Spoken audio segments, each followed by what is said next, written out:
Good morning to all. Today I am going to continue the discussion on the Compton effect. In continuation of the previous lecture, I discussed the basic aspects of the Compton effect.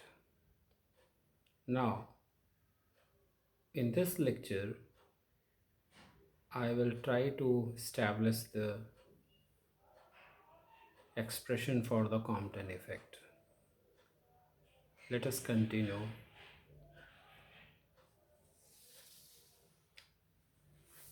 Fundamentally, the proof of the Compton effect is based on the energy conservation and the momentum conservation of a scattering of photon and free electron. Remember, in the previous lecture, the wave nature was unable to explain the Compton effect. Therefore,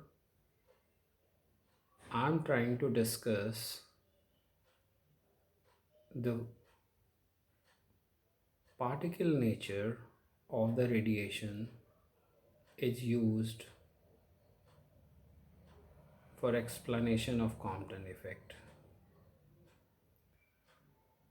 Now I am applying the energy conservation.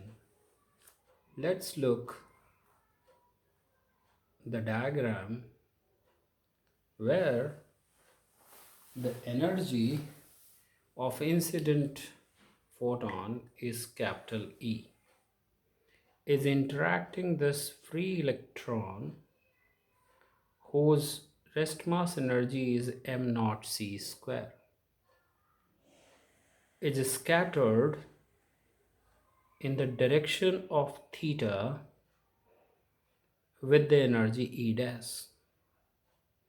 An electron gets recoiled whose energy is capital EE in the direction of phi. Therefore, the total energy before scattering is E before equals to E, the energy of radiation, incident radiation, plus m naught c square is the rest mass energy of free electron. Now, the E before equals to h nu plus m naught c square. In the same way, the total energy of the scattering after scattering equals to E after. E after equals to capital E dash plus capital EE.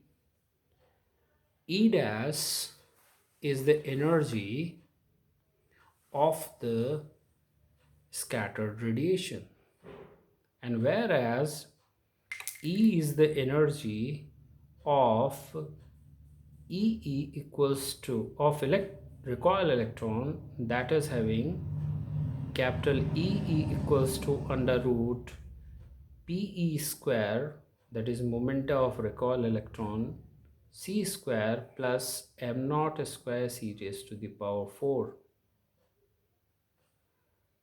Now applying the energy conservation, so E before must equal to E after. So E plus m naught c square equals to E dash plus capital E. That is equation 1. This is based on the energy conservation. Now applying the momentum conservation. You see the momentum diagram of the scattering process. The P, vector P is the vector of incident radiation, or you can say the incident photon, where P P dash is the vector momentum of a scattered photon in the direction of theta, and PE, vector PE, is the momentum of recoil electron. Now we know the momentum is a vector quantity.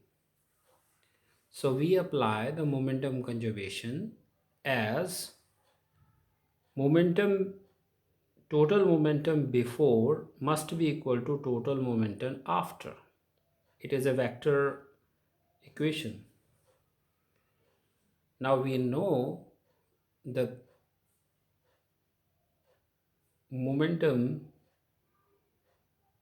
of the scattered electron in the direction of phi is Pe, and the momentum of the scattered photon is P dash, which get resolved along the x-axis and y-axis.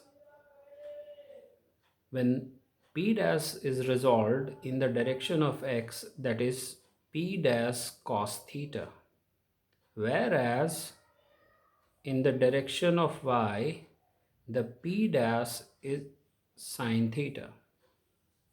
Now the component of the PE along the x-axis is PE cos phi, whereas the component along the y-axis is PE sin phi. After resolving the momentum, we apply the momentum conservation along the x-axis and y-axis. Along the x-axis, total momentum in the x direction, this one, before scattering must be equal to the total momentum in the x direction after scattering, which results the P equals to P dash cos of theta plus PE cos of phi, that is equation 2a. Now the applying the total momentum in the y direction, the total momentum in y direction before scattering and total moment must be equal to the total momentum in y direction after scattering. It results the P dash sine theta must be equal to PE sine phi, that is equation 2b. 2a and 2b can be rewrite in the form of equation 2c and 2d, which says P minus P dash cos of theta must be equal to PE cos of phi, that is equation 2c, where P dash sin theta equals to PE sin phi, that is equation 2d. Now after getting these two equations, we solve them. Squaring the equation 2c and 2d, then add them, we get a expression 2, that is PE square must be equal to P square plus P dash square minus 2P P dash cos of theta. I advise you, please do the intermediate state yourself. Now multiply the equation 2 by the C square and we get PE square C square must be equal to P square C square plus P dash square C square minus 2P P dash C square cos of theta.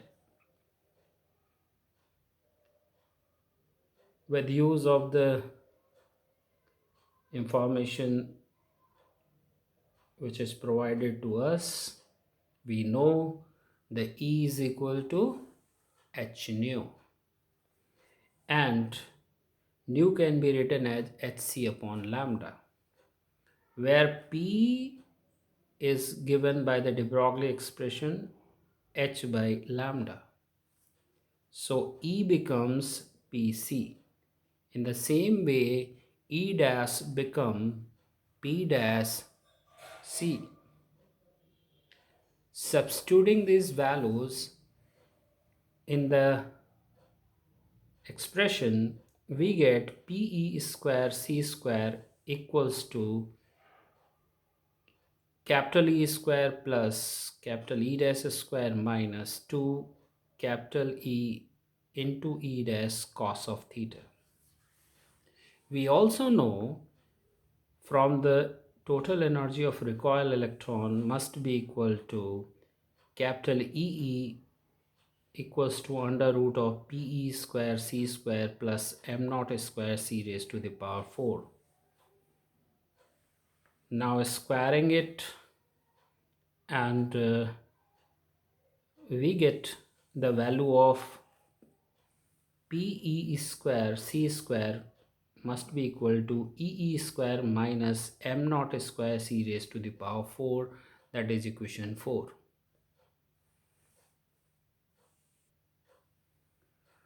Now using equation 3 and 4, we get a relation that is capital E square minus m naught square C की power 4 equals to E square plus E dash square minus 2 E dash cos of theta.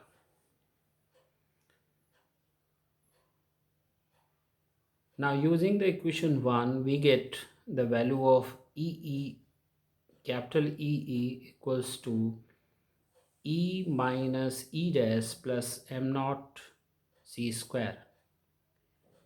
Now squaring, we get equation 6, which is for the value of E square. Now equation 6 and equation 5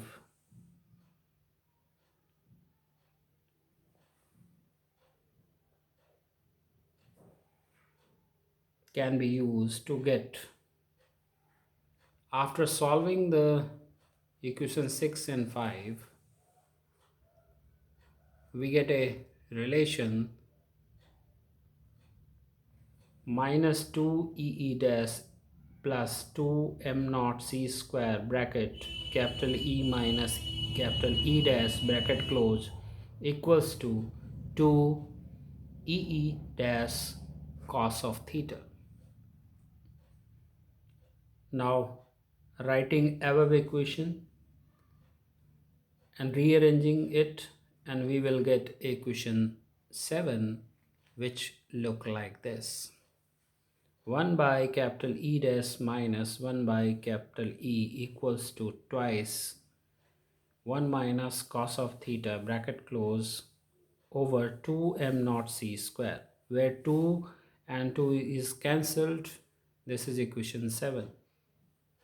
Substituting the value of E dash and E, we get a relation such as, now after solving, lambda dash minus lambda equals to hc bracket 1 minus cos of theta m naught C square. Finally, lambda dash minus lambda is your Compton shift, that is delta lambda must be equal to h upon m naught C bracket 1 minus cos of theta bracket close. Now h upon m naught C is known as the Compton wavelength, which has a fixed value for the electron. So delta lambda equals to lambda C 1 minus cos of theta, that is equation 8. And this equation 8 is a very interesting equation which has the delta lambda that is dependent on the value of angle of scattering, that is theta. It is independent of the material because in this expression we have not any material parameter. Let us discuss the few cases of theta. Getting theta is equal to 0, we can have the delta lambda is 0. If theta is pi by 2, delta lambda must be equal to lambda c. And case 3, if theta is pi, then the delta lambda is 1 minus cos of pi. So it results cos of pi is minus 1, therefore it equals to 2 lambda c. Now it is a very important discussion. Right now I am closing this session. In the next class I try to discuss the other important parameters which are useful to understand the Compton effect. Thank you once again.